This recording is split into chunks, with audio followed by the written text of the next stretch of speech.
Oh, but Ethan, weren't these box sets announced like a week ago? Yeah, and by the time you're watching this, they're probably 2 weeks old. Listen, if you're coming to me for in-depth, up-to-date reporting on modern popular culture events, you are in the wrong place, my friend. Anyway, what the hell is a Blood Angel? Teasers and updates for upcoming Warhammer 400 and 1000 box sets are once again in full swing. That's right, the Age of the Rat is over. So now we're back to talking about big men, big guns, and whatever the hell this thing is. James Workshop is once again teasing us with upcoming box sets and codexes, specifically for the Agents of the Imperium and for the Angels of Blood. Much like everybody on the internet.org, I have thoughts and opinions. But if you disagree with these, do not despair. Your opinions are factually correct and objectively right. You did it! You've won!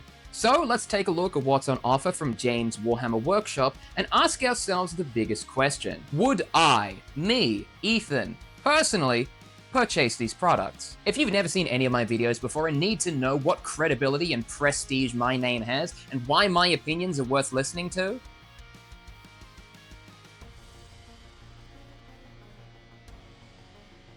the Agents of the Imperium have always been a bit of a weird faction, but not faction in my eyes. I could never quite tell whether they were just a bunch of specialist units you were supposed to field with other things, or whether they were supposed to be their own army that you could field in their own right. According to the information that's been released thus far, it's going to be both, which is even more confusing for me. So first, let's take a look at the Imperial Agents Combat Patrol, which comes with a smattering of dudes and a couple of very, very, very good boys. Execute the will of the Imperium with a brand new combat patrol comprising an eclectic selection of units which operate as the Inquisitor's Hand. I just need to know what units are in this thing, but I have to get through the flavor text to know that. A Ministorum Priest with Vindicator is accompanied by 6 Inquisitorial Agents and a 20-strong Vigilance Squad with a pair of loyal Cyber Mastiffs and 2 Nuncio Aquillas for the muscle. Nuncio Aquillas, Nuncio Aquillas, Nuncio Aquillas. One of those takes will be correct. A terrifying Eversor assassin, pumped full of unstable stims, lurks in the shadows to eviscerate tough foes. I will say right off the bat, I'm very pleased that this seems to be a more unit-heavy combat patrol. I feel like some of the more modern combat patrol boxes we've had previously have kind of slimmed down the amount of models that you get. So at the very least, I feel like this will give you good value for money. Then again, if it's value for money that you're looking for, you maybe should consider a different hobby. Honestly, the Vigilance Squad models look really fucking cool, and I appreciate how they give you a few extra options if you want to run, what's the word? Regular guys. For me, as somebody who collects Orcs and Space Marines, I sometimes forget just how fucking small regular humans are. I feel like if you want to run a mostly just regular human-run army, you're sort of stuck with just running a lot of Cadian shock troops. So at least this gives you a bit of variety. The posing on a lot of these models is pretty okay. Like, they're not the most dynamic humanoids in the world, but at the very least, I'm hoping that means they'll be a lot easier to kit bash and customize. I feel like a lot of the more dynamic, action-led poses are a lot more difficult to really make your own. I mean, take the modern Orc boys, for instance. You know, they're jumping around, pointing guns, raising weapons high. Their models are really dynamic, but a lot of their headpieces are also stuck to shoulders and torsos. I find that a lot of the more static-looking models are just like, here is a torso, here is an arm, here is a different arm. You just put the arm into the torso, and that means you can put in any arm you want. Doesn't even have to be from the right species if you want to get weird with it. Not only do you get a lot of models with this combat patrol, but outside of the Vigilance Squad, all of the other models that you get do have a lot of variety. I feel like in other combat patrol boxes, you get like 20 regular dudes and then maybe like a small handful of unique units. But here you get 20 regular dudes and, well, a slightly larger handful of unique units. I guess you could put more plastic in there when you don't have to worry about power armor. So honestly, this box looks like it might be pretty good value for money, assuming that it maintains the same cost level as other combat patrols. I remember combat patrol boxes normally go for like 200-ish, and I feel like the 20-man Vigilance Squad would probably almost set you up there in their own right. Don't correct me on my math, it's probably wrong. So would I buy this? Probably, yeah. I feel like there's enough Imperial Agents here to really give the box set its own personality. I feel like a lot of other Imperial Agents units are just things that you can run with other guys who aren't Imperial Agents, like adding a sniper to your Space Marines or an assassin to your Imperial Guardsmen and stuff like that. But these agents have flavor, the model quality looks pretty good, you've got the assassin in there that you could run with your other Imperium armies anyway. This gets a tick from me. Next up, we have the Imperial Agents battle force of Ordo Malleus. The Ordo Malleus are the guardians against the demons of chaos. Powerful Inquisitors accompanied by a cohort of assassins, agents, and the secretive Grey Knights chapter. This box set contains the new Inquisitor Cotiez miniature, the first place you can get him. Oh, that sucks. I like how that's written there as some kind of like cool bonus, when in actuality it reads as like, buy this $300 box for this one man, or wait 12 months to buy him by himself. He is joined by a Munitorian priest with Vindicator, a sinister Calexis assassin, 5 indomitable Grey Knight Terminators, 12 Inquisitorial Agents with accompanying Tome Skulls, and a Chimera to transport Cotiez and his retinue. Okay, I'm starting to see some familiar faces here. Maybe they can get away with putting more variety in these box sets because they're just using the same models across a bunch of them. I mean, hey, if it works, right? So first, let's discuss the elephant in the room. Cotiez's new model. I should really look up if that's how his name is pronounced. I've seen this be a pretty hot topic of debate as of late. The old model's better. Like, just look at them. Like, that's I don't think there's much argument that anyone's going to give you there. Normally, when I see these kinds of things, I tend to ask myself, you know, what is the reason for this? Like, anytime there is a bad decision that the internet starts railing on, like, I always feel like there's some hidden layer of things that, you know, explains why things are the way that they are. But all of the explanations I can think for this aren't great, I guess. Like, all the explanations I can think of why his model looks the way that it does, all stem back to the idea of, buy the new one. Like, the fact that his bird thing is now, like, a new model in its own right, that raises some eyebrows to me. I think they might be looking to change up his gameplay mechanics a little bit in such a way that would necessitate him to have 2 different models. Maybe he's gonna have like a once per game ability, which when used takes the eagle off the board, kind of like how the Battle Sisters have that weird cherub thing rolling around. Or maybe it'll be a Makari-style companion who's an inbuilt bodyguard who has no hit points because it is a bird, but like a really high and vulnerable save or something like that. Which again, I feel like comes back to the idea of, hey, you need to buy the new guy to play with the new rules because the old guy is obsolete and can't be used on a table anymore. I mean, let's be real, you could still probably use him on a table, but you get what I mean. The only other sort of explanation I could think of as to why he looks the way that he does is because, I don't know, maybe it was easier to fit on sprues and save space, which I can get from a logistical standpoint, but as the end consumer, it's still kind of rubbish. I'm just happy that I'm not like an established fan of this man, because if I had been waiting months to years for a new revitalized model for my favorite golden boy, yeah, I probably wouldn't be too pleased. Even with that out of the way, I feel like the rest of the battle force, I don't know, it kind of falls apart for me. I will admit, the Grey Knight Terminators look pretty cool, but I think they kind of clash visually with everything else. Listen, I'm not the biggest lore fiend on the planet. I just love buying and painting pretty little guys. And if I can't have these pretty little guys look all uniform sitting on my shelf, never to be touched or played with ever again, I don't know, maybe it's just not for me. Yeah, like we've got bright silver Terminators, a bunch of weird church guys, a Cable from Marvel Comics, limited edition pre-order skin Captain Titus, and tank. I'm just not really a tank guy, you know? Like, I feel like anytime a battle force or a box has like a tank or 2 in it, it just makes it more expensive by like $50. And like, if tanks are your thing, that's cool, obviously, but like for me,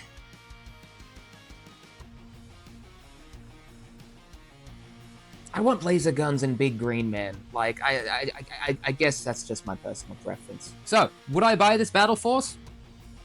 Probably not. No, nah,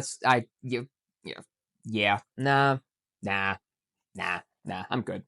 Next up, we have the Imperial Agents battle force of Ordo Hereticus. The threat of mortal chaos cultists is the domain of the Ordo Hereticus, whose devout warriors pursue their task with fiery determination. Under the command of Inquisitor Greyfax, this battle force contains a Munitorian priest, 6 Inquisitorial agents with Tome Skull, 10 Adeptus Arbites, with a loyal Cyber Mastiff and a Nuncio Aquila, alongside 10 Battle Sisters and a Cherub from the Adeptus Sororitas, who are supported by an Immolator tank when even a Heavy Flamer isn't enough.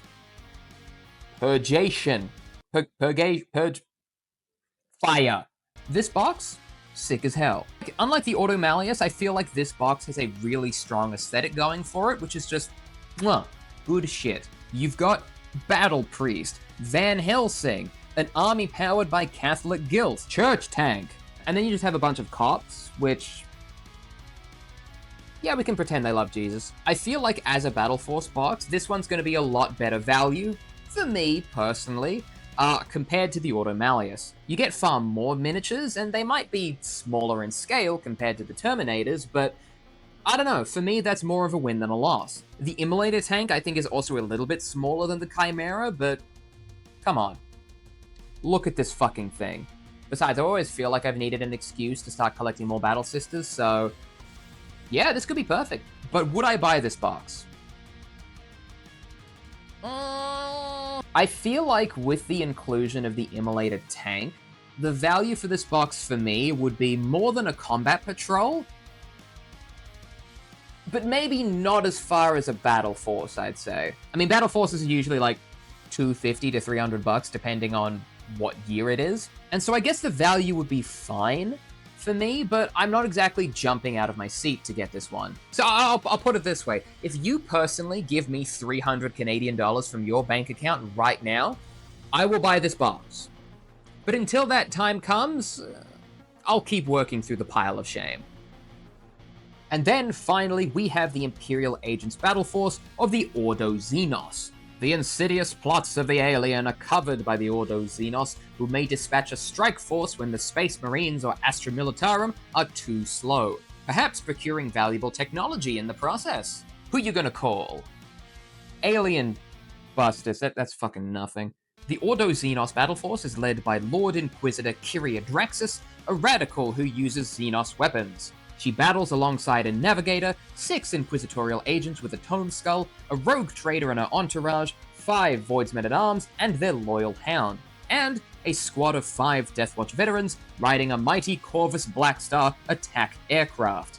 I mean, this is Warhammer 40k. I think we can assume that any aircraft is an attack aircraft. I am having such a hard time judging the sense of scale for this battle force. If we take a look at the official image of the Ordo Hereticus Battle Force, which, you know, looks like this, and then we look at the Ordo Xenos Battle Force, the Black Star cannot be that fucking big. That's such a huge window. Like, the guy piloting this thing is seeing war in fucking IMAX. I'm a big fan of this Dragon Mancer that's hanging around with these guys. Like, you don't see any dudes with, like, weird little pets in Warhammer. Like, at least the Orcs have, like, Ooftak, or however his weird guttural name is supposed to be pronounced. This guy's just got a weird little guy. And, like, a dragon head for a pauldron. I really need to know, though, like, how old are these Deathwatch models? Compare these to any of the Primaris Marines or any of the modern Space Marines that we've had over the last couple of years, and, like, I don't know, to me, it just feels like they're trying to get rid of old sprues they have lying around the warehouse. Which, I mean, is a fine thing to do, like, reduce, reuse, recycle, give to me, of course. But, like, don't package it into a box and tell me it's a brand new, flashy thing. Like, come on. Also, just in general, I am a big fan of the, like, Rogue Trader retinue that Warhammer has in the game. I'm like 10 to 15 hours into the Rogue Trader video game, and that's given me the sort of visual imagery of Rogue Traders being these, like, very prestigious, very, like, important, very professional-looking, like, space pirates, essentially. And these guys look like they're locked and loaded for fucking Mardi Gras. And I love it. I am also a really big fan of the Navigator model. Like, we need more weird little guys.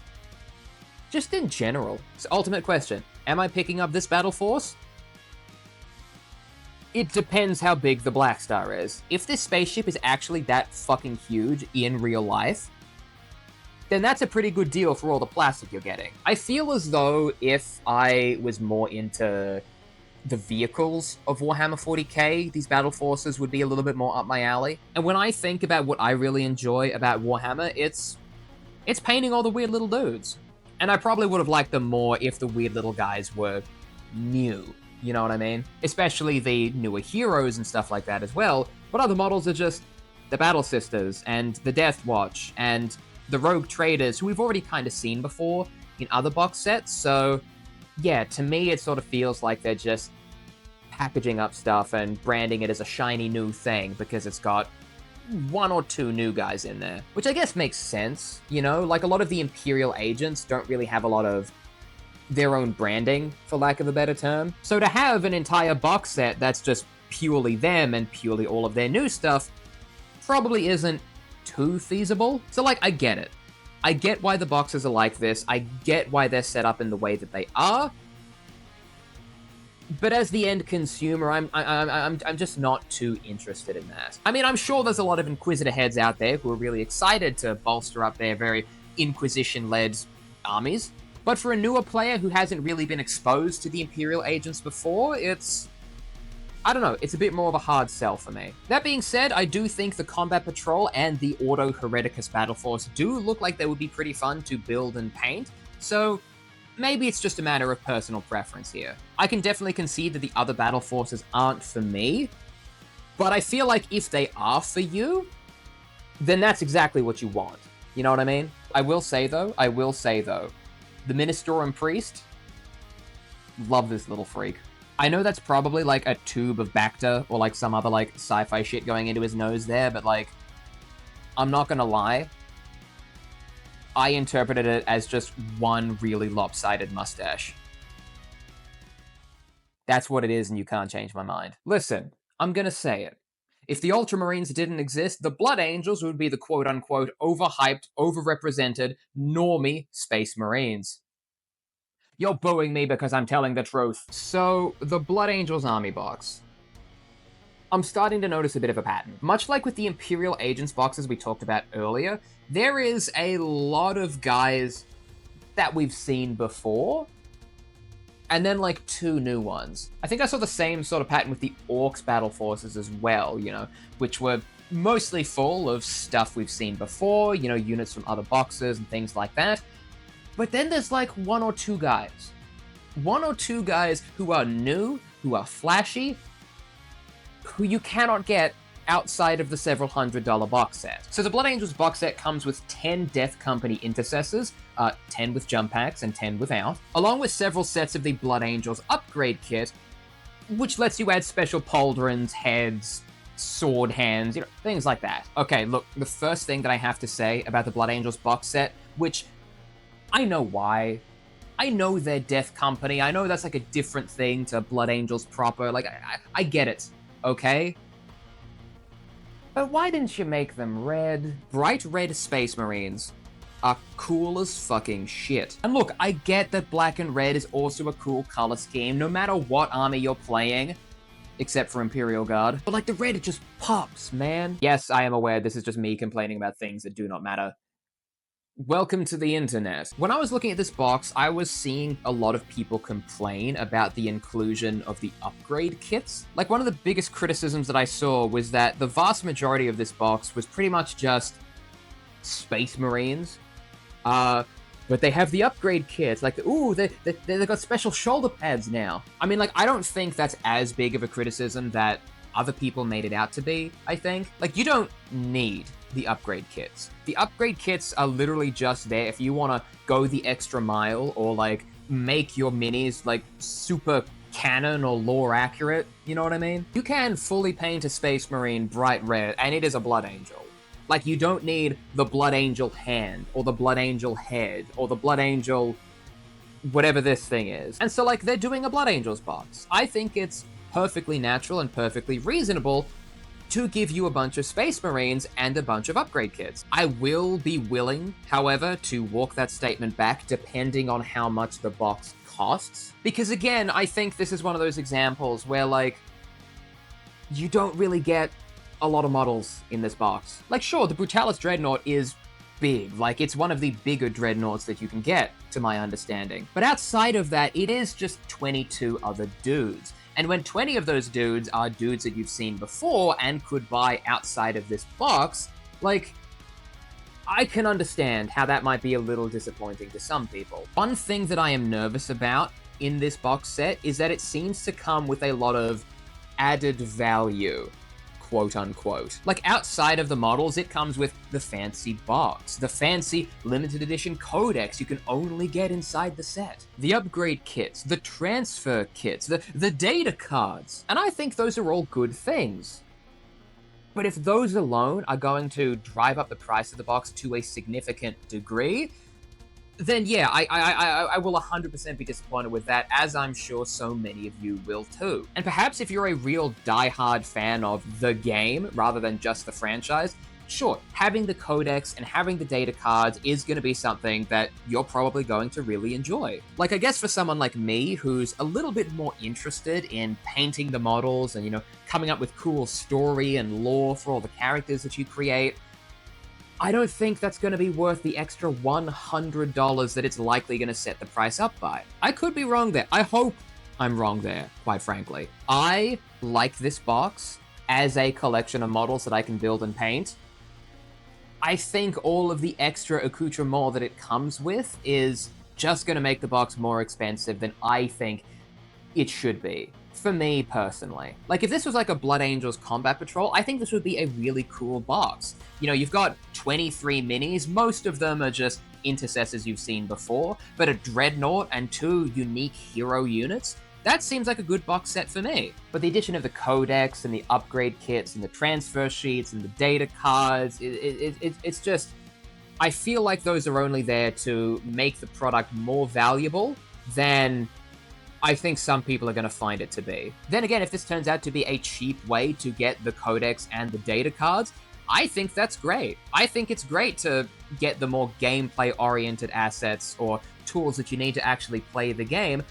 I think it's great to have those be a little bit more cost-effective, a little bit more affordable, and a little bit more easily accessible. But let's face it, it's a limited edition variant cover codex only available in this box. Like, it's gonna be expensive. Chaplain Lamates, on the other hand, though, she does look pretty fucking cool. Like, you know, credit where it's due there. Like, the mace, the pistol, the jump pack, where we're just gonna completely brush over the fact that it looks like he has a ball gag in his mouth, but everything outside of that is dope as hell.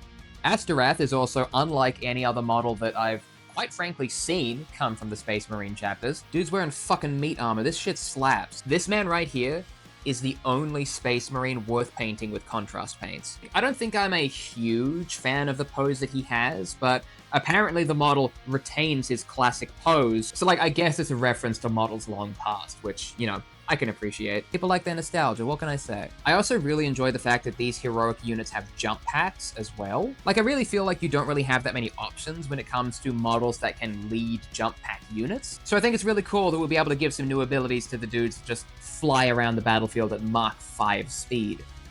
No, not those guys, the other ones. So, the ultimate question. Would I buy this box? God, I want to say yes. Like, look, I want to say yes, because the models in this box do look really cool, and I think the Blood Angels are a really cool chapter to paint. I would paint them bright red, however, as is meant to be. But yeah, I think that a lot of the stuff in this box is just, it's just going to make it too expensive. You know what I mean? Like, I feel like we could have taken out the Blood Angels upgrades and almost made this a Combat Patrol box. You know what I mean? Like, the longer I look at this, this is going to be like $300. But I'm sorry, that's just not worth it to me. I feel like I'm in a weird position as a Warhammer fan where, like, I really enjoy the creativity of the hobby. I really enjoy the building. I really enjoy the painting. I really enjoy the stories, the lore, the books, the shows, the games. Like, I really love the franchise as a whole, right? Like, I am already willing to pay money on really high quality plastic miniatures that I can have a fun time building and painting, but like, I don't want the price of those models to go up by an extra $100 so I can get a book that I'm not going to use, or like a set of dice that I'm not going to use, or like, does that make sense? And don't get me wrong, the game is fun. But realistically, am I gonna want to spend $60 to $70 buying a rule book or rule cards for a game when I can very easily find that information online? Just make every codex a limited edition codex. That's my tip for you, James Workshop. Make every codex a limited edition codex and just make the rules online for free. I genuinely think that all of the rules of Warhammer should be freely available online. So that way, new players can come in, and if they have a specific army rule or detachment that they want to play, they're gonna buy the models to play that detachment, and then you get more money, Games Workshop. Especially when those rules are gonna be obsolete, like the second a balance update drops. I do not understand why a single person buys print books of Warhammer rules.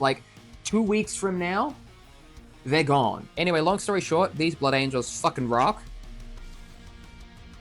But I'm so poor. So anyway, those are my personal and very incorrect opinions on the newly announced Warhammer box sets. What do you think? Are these box sets worth it to you? Are these something you are going to actually go out and spend your hard-earned money on? Are people like you real? I have to know. Anyway, if you enjoyed me rabbiting on about shit that doesn't matter for the past however long this video has been, why not drop me a follow here or on my other social media platforms? I talk about Warhammer, I look like this. That's really all I have going for me, actually. Now that I verbalize it, it's quite upsetting. So anyway, let me know what you think. Tell me about why all of my opinions are wrong and stupid, and I'll agree with you. Yeah.